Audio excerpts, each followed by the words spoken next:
Welcome back to Let's Go Far Together.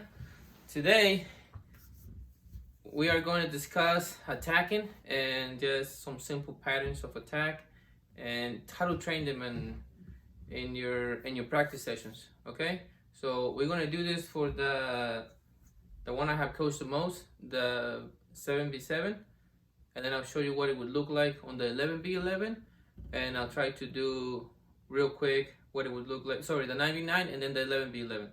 So we're gonna start at 7v7, then 9v9, and then 11v11. Now, I hope you can still see this and see me good.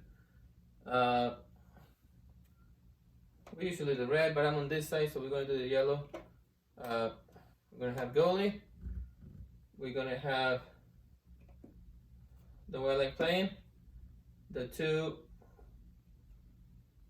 defenders, 3 midfielders that are almost wingers, and the attacker. So that's the goalie, 2 center backs, 1 center midfielder, that out of possession becomes a center back pretty much, 2 wingers that become center midfielders, and the striker. But oh my goodness, I keep scratching this. Sorry about that. Gosh, I'm gonna cry. Anyways, but we're not here to discuss defensive, we're here to discuss attacking. So what we're gonna do is focus on how to get the ball from here and up here. And what I like doing a lot is I like to have it, regardless of which side the ball is in, so pretty much I like having this guy run up to the line and then have cutbacks. And those cutbacks need to have this, a cutback, very simple. A cutback is pretty much when you go all the way to the line and then you cut the ball back to the attacking player. In Spanish, it's called Pase de la Muerte, which translates into pass of death, because you're supposed to be able to kill your opposition. By the way that works out, because the defenders are running towards their own goal, you are running towards their goal, but the difference is that you're actually trying to go that way because you are attacking.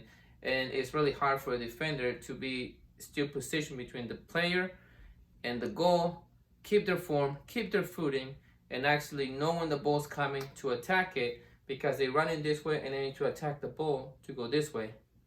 That's why you see most cases players just diving in and taking a touch, and that's when you see a lot of own goals, because the player just touches the ball and it goes into the net because they just try to desperately get a touch to avoid the striker to get it. So just real quick to clear that up. Now, in the, at least not here in the US, the U12s and the U7s, I mean the U10s, which would be the 7v11, are not allowed to header the ball. So most of the stuff we do is on the ground, and it's actually most effective, especially when you're doing this kind of thing. So just keep that in mind. Most of the stuff the ball will be passing on the ground, so you can move it faster and actually able to execute, because if you cannot header, all you're going to do is watch the ball go by and hope there's a teammate behind you.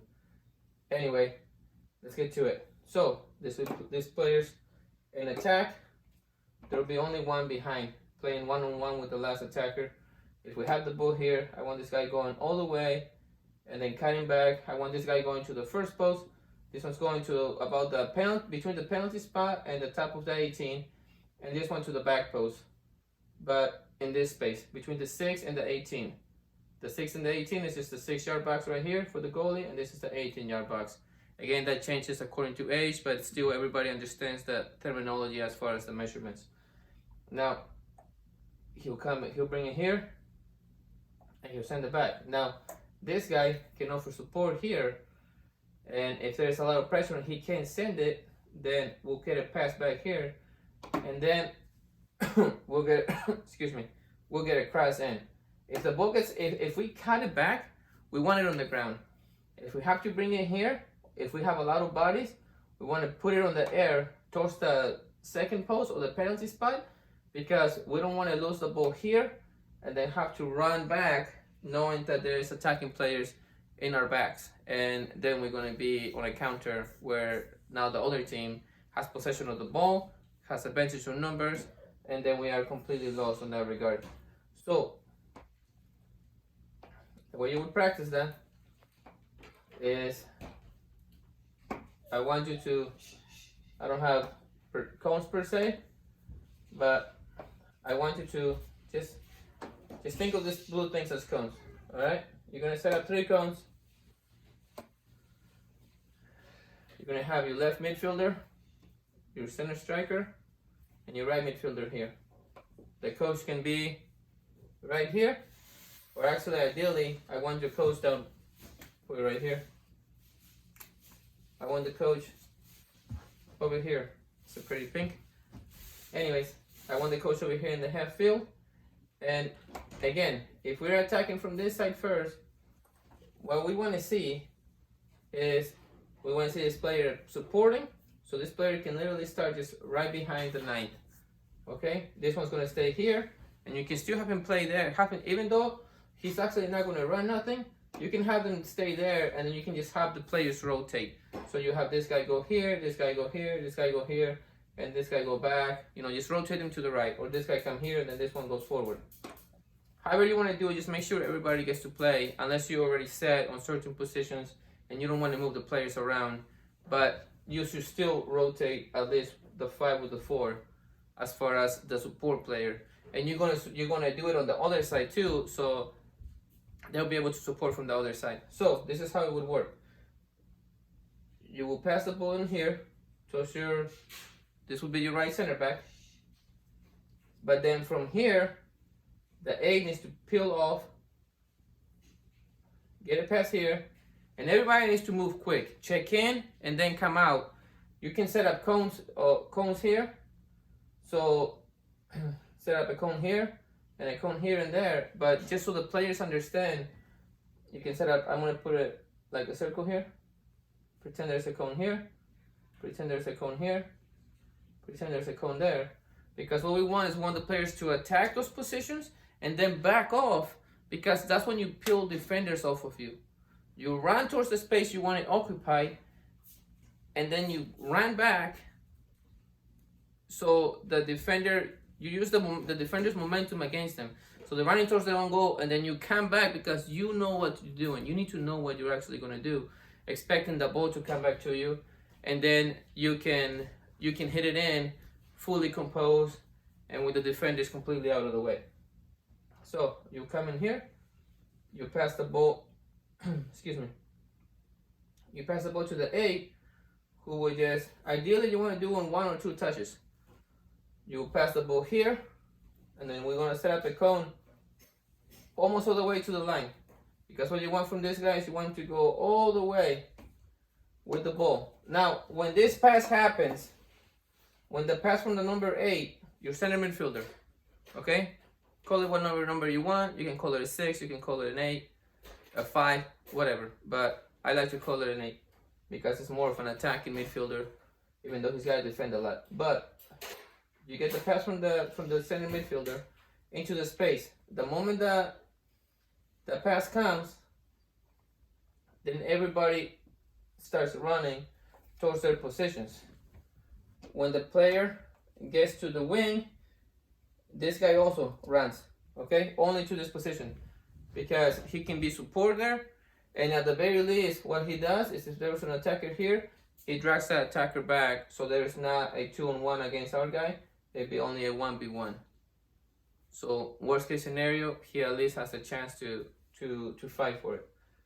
Now these guys have to come to the cones and then peel back, like we said, so they can take a shot with an open goal. Okay? I really hope that makes sense. Now you would do the same on the other side, and you can do 3 sessions like this, okay, where you just run and shoot. Again, keep rotating because it's going to be a different finisher every time. Maybe you can rotate these 3 guys and you can rotate these 3 guys. It's up to you and the ability of your player, the trust you have in them. But if you focus on developing rather than just winning games, then you want to actually give all the kids a chance to be able to take different roles in the field, because you'll be surprised what a kid that just looks like a center back right now, or that you don't think has enough ability on the ball, or even the players that are on the bench, You don't know what a year or 2 years from now at the levels they're going to reach. So you want to have that trust in them, so then they also trust you when you ask them to do something they haven't done before. And that's how you get players to go through walls for you, and you just get that team cohesion that you want so bad on a team. Because especially when we coach spring and fall seasons, like when you coach in your rec leagues, or a lot of us coach things like that, you don't actually have the luxury of just picking the best 10 kids for your squad and rejecting 100, and you just have this solid group that they can do anything and everything, and it's pretty much they just coach themselves. You have to put together, a lot of times it's co-ed groups, and you have girls that are fully advanced because they just further on their physical development, and you have some boys that are just behind it. You have different levels of abilities and stuff, so you want to be able to work with them, to be able to teach them. But anyways, that's for another conversation. Now do this 3 times, rotate these guys, and then rotate these 3, okay? And then you can do it 3 times more with this guy cutting the ball back once he gets here, and then trying to send the cross towards the center. Just tell him to aim for the penalty spot. If he goes over, we'll have a guy at the back. If he goes in, we'll have obviously a guy here to finish it. Okay, so that's the main thing. That's the one drill to do with that. Now the way it would transition to a 9v9. Okay, so now we're gonna add 2 more players. So we're gonna add a number 6. And we're gonna add a number 3. Actually, number 2. I'm sorry. So what I would do, what my lineup would look like, it would look like a back 4. I spoke about this before. If you want to go back and look at it, just go into the channel and you'll be able to find the. If you're not subscribed, you should subscribe. That'll be nice. Make sure you like the video and stuff. But the main thing here is on how I play. You bring these guys in, and what I'm trying to get used to, or get the players used to, is the partnerships. So what we play like is it's a 4, but with this guy's wide. The 3 midfielders, okay, and you can take these guys out because those are technically attacking numbers. 3 midfielders and 1 striker. So the way that would look, still on the same drill, you can have the 2 be the one with the ball, all right, instead of you as a coach passing it in. You can have the 2 pass it. Sorry, you have the 10 up here, because on attack this is how you'll be. In attack you'll be wide and you'll be expensive to be able to draw players in. Now this guy will come into the midfield as well as this guy, and this will become like a 2-3-3 on attack. So you want this guy, you want the 2 to pass the ball to your center midfielder, okay? That is the guy that you have playing in the middle of your 3. And then this guy's the one that makes the run. This guy makes the pass. This guy supports the attack, like we talked about. And this guy makes that run right there. Now, the beautiful thing here is that at the 9v9 and the 11v11, you're gonna have some version of a left back, right back, or left wing back, right wing back. If you're playing with a system of 5 at the back, I know I said 3. We always call it a 3 at the back, but it's really a 5 because you have your wing backs that will come back or have to come back when we are out of possession. So that's what you wanna keep in mind in the way you're developing and the way you're teaching the kids, that whenever we don't have the ball, we all just tuck in and protect. It's like if you're fighting, you're not fighting like this. You tuck in You get small and you tuck yourself in and you protect yourself. And that's what you want to teach them as far as their defensive principles. With that being said, make sure you do the same thing. Do 3, and then you do 3 with the ball cut back here, and then the cross, and then you can go ahead and do 3 more on the other side, and then 3 with the cut back would be the number 3 supporting in. Now also, if you want for more safety, you can have this guy coming towards the middle, or if you don't trust that, you can have one of your center backs, coming into the center mid role, just so you don't have that big gap right there.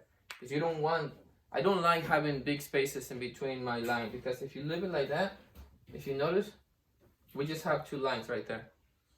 You don't really call this a line because it's completely out of play. The moment we lose the ball here, it's completely out of play.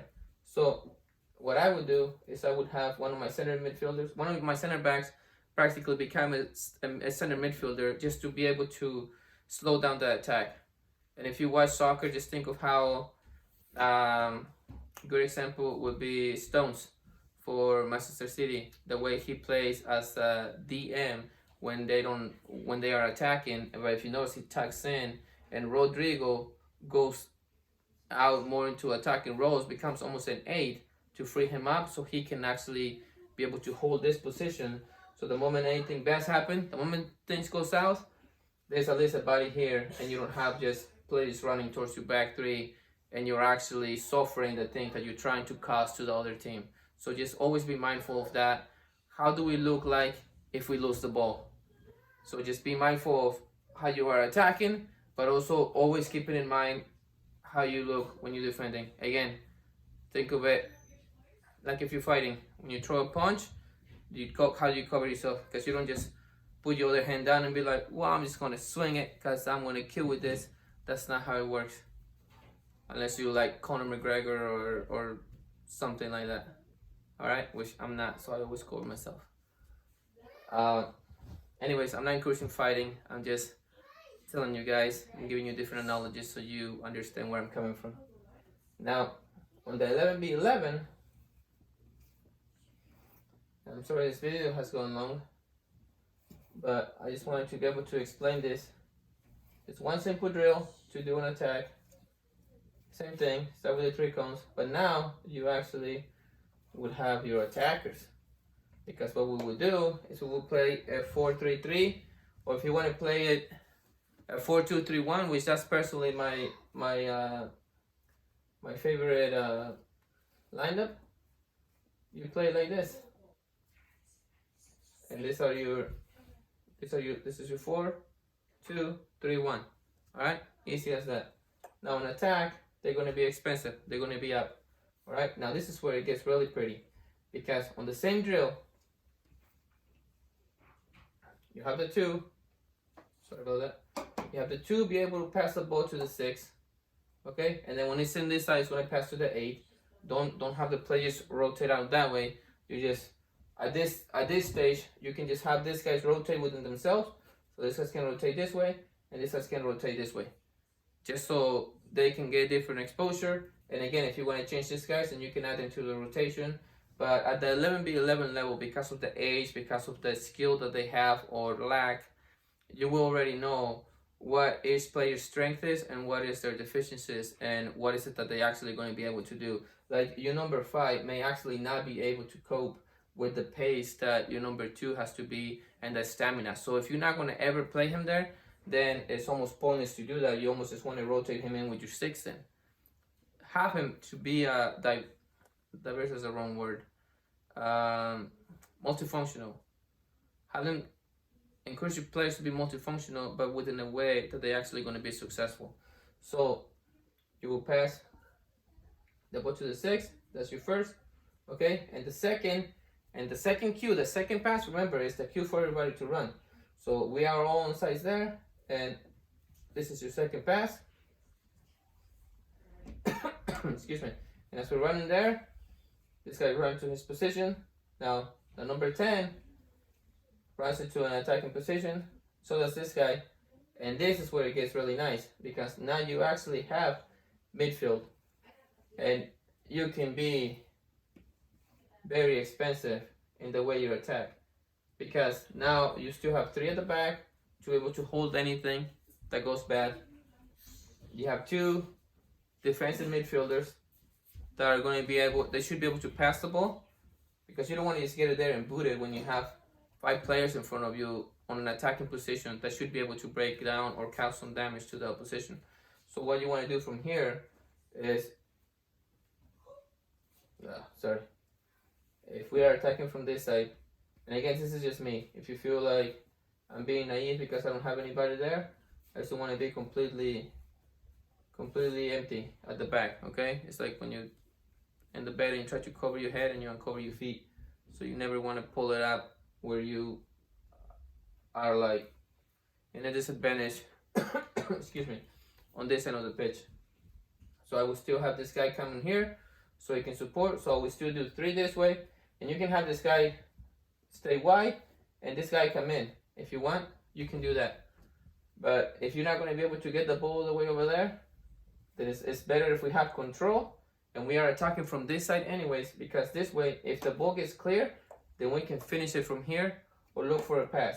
But always teach your players that the moment the ball gets spilled out, the first instinct has to be to track back and defend.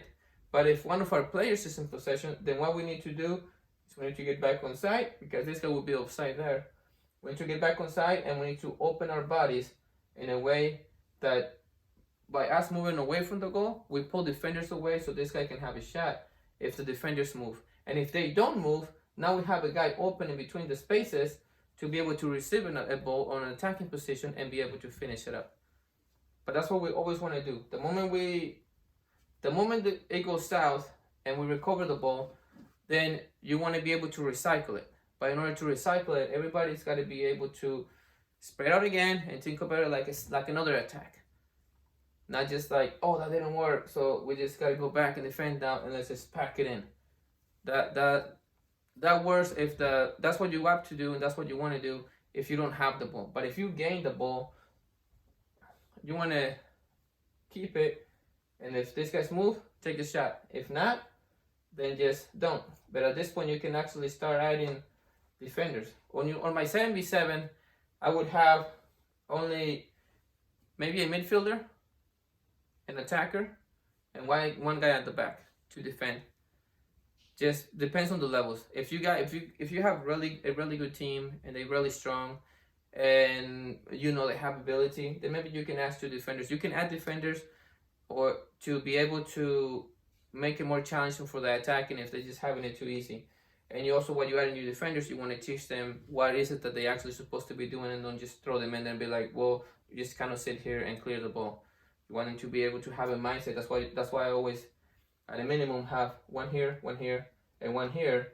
And what I would do, I would have 2 goals here, because what you want in the game, if you recover the ball, you want to be able to find you guys on the wide areas, so we can create that same scenario on the other side when we have possession, because we're going to be attacked and we're going to attack.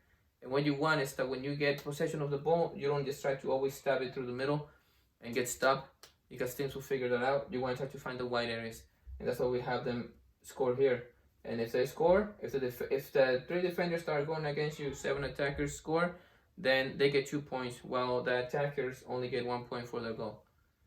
Because we want to encourage them to be aggressive on the defending, but at the same time, you have advantages on your numbers, so you should be able to score more goals.